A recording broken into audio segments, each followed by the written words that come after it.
Hey everyone, welcome back to the channel. The simple question is, did JavaScript runtime or its build tools just got amazingly faster? Yes, we are gonna talk about Burn that is new to market and is JavaScript runtime and a bundler, a transpiler, a packager, all in one tool, and the result it has given in the market is amazingly mind-blowing. So we are gonna just explore that and see what it is, how it is built, what language it is built in, and gonna use it for creating a simple React project and for adding dependencies. So let's go. I'm super excited to explore it. Let's go and explore it, but make sure that before going into the video you hit that subscribe button, like this video, and share with someone who is looking for this kind of tech videos. And let's get started and explore Burn.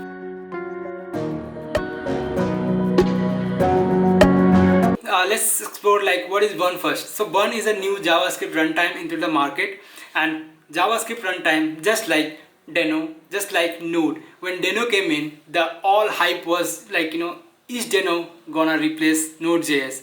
And now it's all about Burn. But this is not just faster than Node.js. This is like almost 3 times faster than Node.js. That is that their website claims. And I have tried Burn for quite some time, and I have felt that like it's really faster actually, like it's not just claimed. So I'm not sure about the production grade or once the dependency grows up how it will behave. But if you try build tools like creating a React app, creating a Next app, adding a dependency, removing a dependency, it is like a lot faster than like other tools out there. So if you go to their website, you will see that they claim like this is faster than Deno and Node up to 3 times.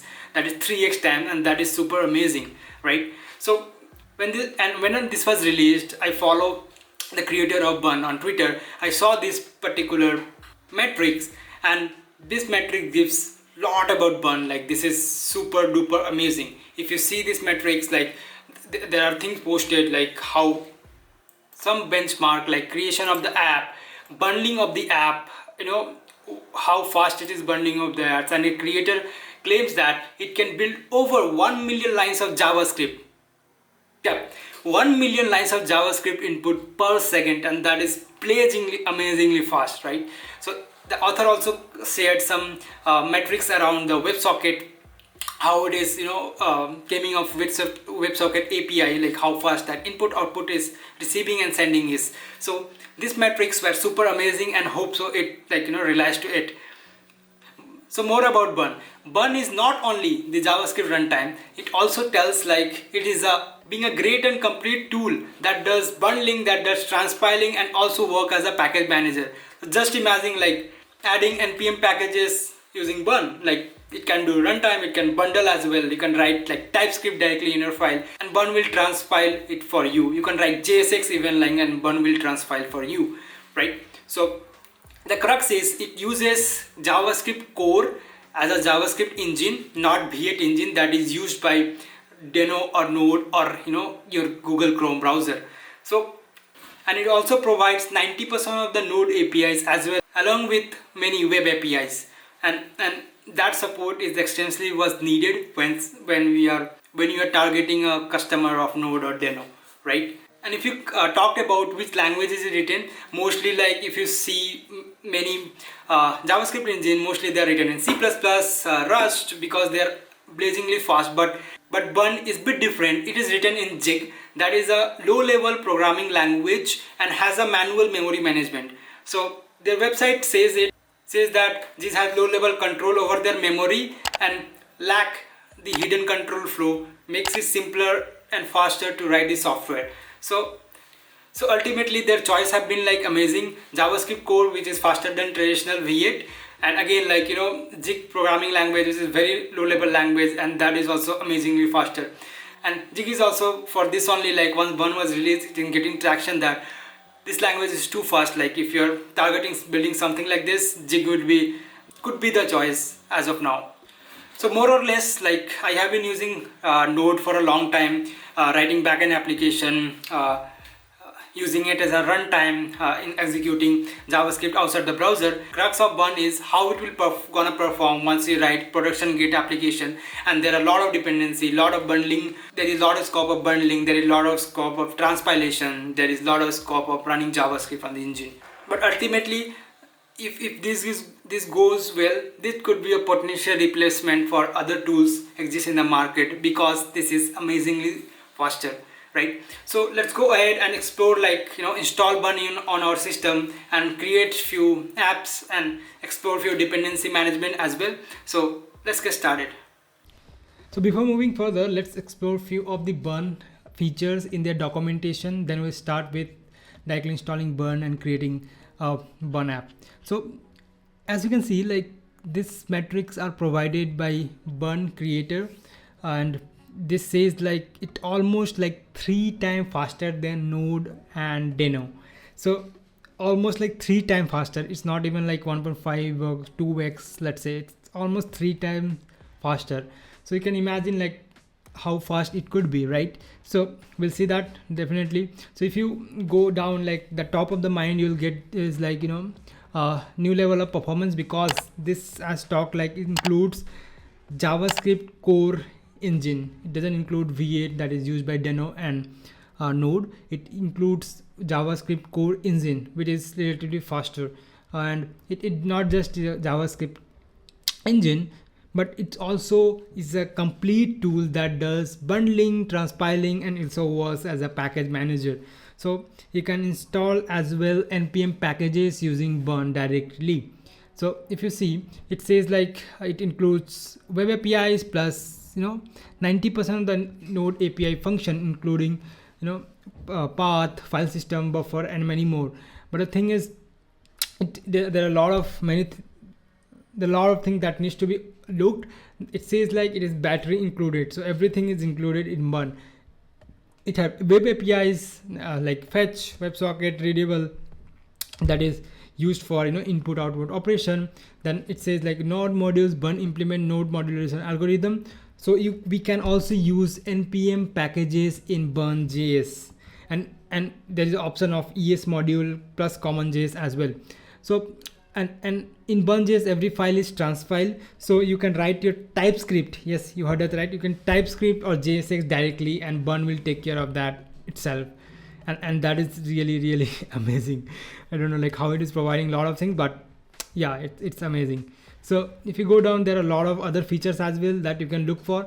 But over the thing, it uses JavaScript core engine, JSC engine, that is relatively faster than traditional choices of like V8 and other JavaScript engine. But it is also written in Jig, that is a programming language, that is low level programming language with manual memory management. So the author tells that enormous amount of time saved in profiling, benchmarking, optimizing things. There is also great utility CLI provided by Bun that we'll explore and see how it works, and there are very commands which we can use and leverage as a package manager, as a runtime, as a transpiler.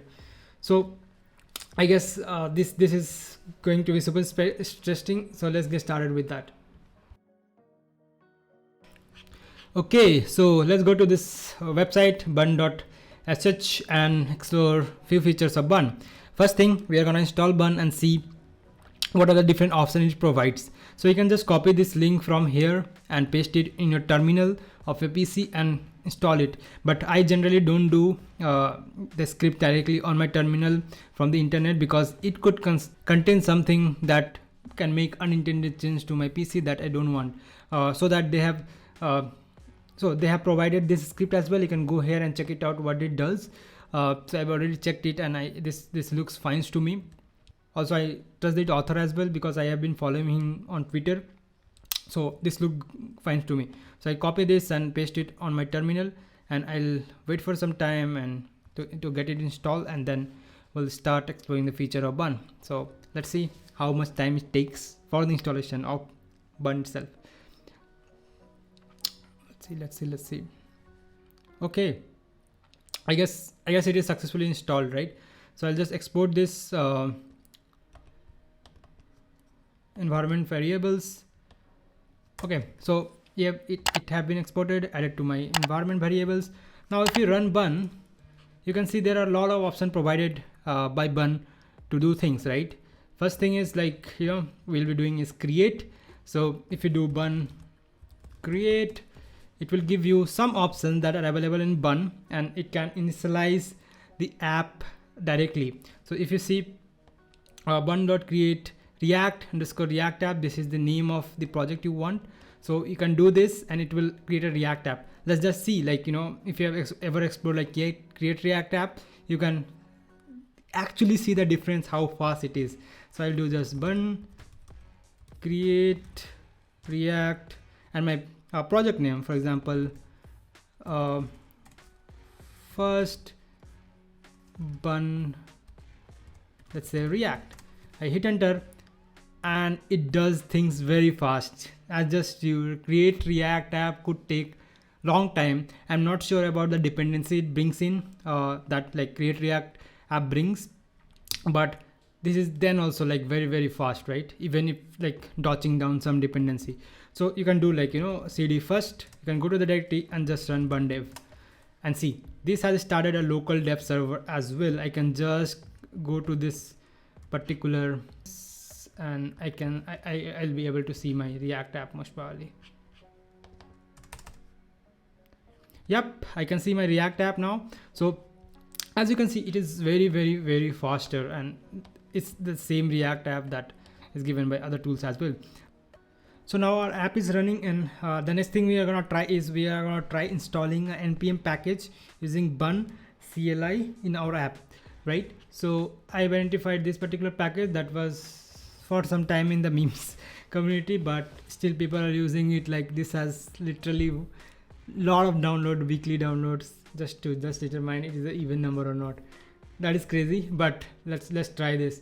So I don't have npm in my subsystem, Windows subsystem, so I'll just use bun itself.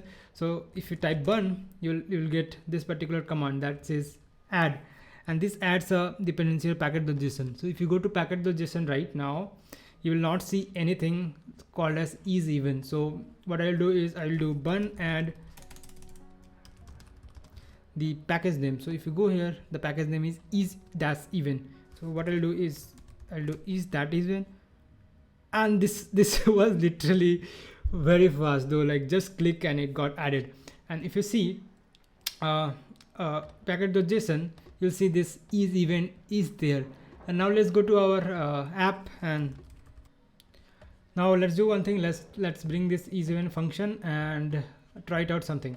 So what I'll do is I'll do a conditional rendering. For example, here I'll bring that function is even, I'll pass 2 over here, that is obviously a even.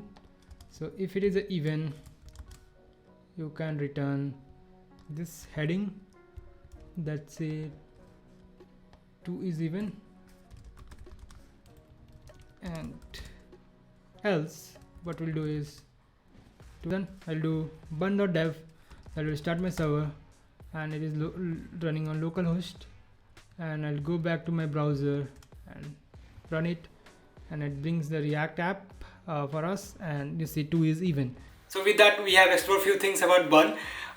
Till this point, let me know what do you think about bun, whether it will be replacing Node.js in the coming future once it supports like production level, or have like many ordinary all the APIs of Node.js and web APIs. Let me know what do you think. Put them in the comment section, and if you have questions, put that as well. I'll try to answer them as well.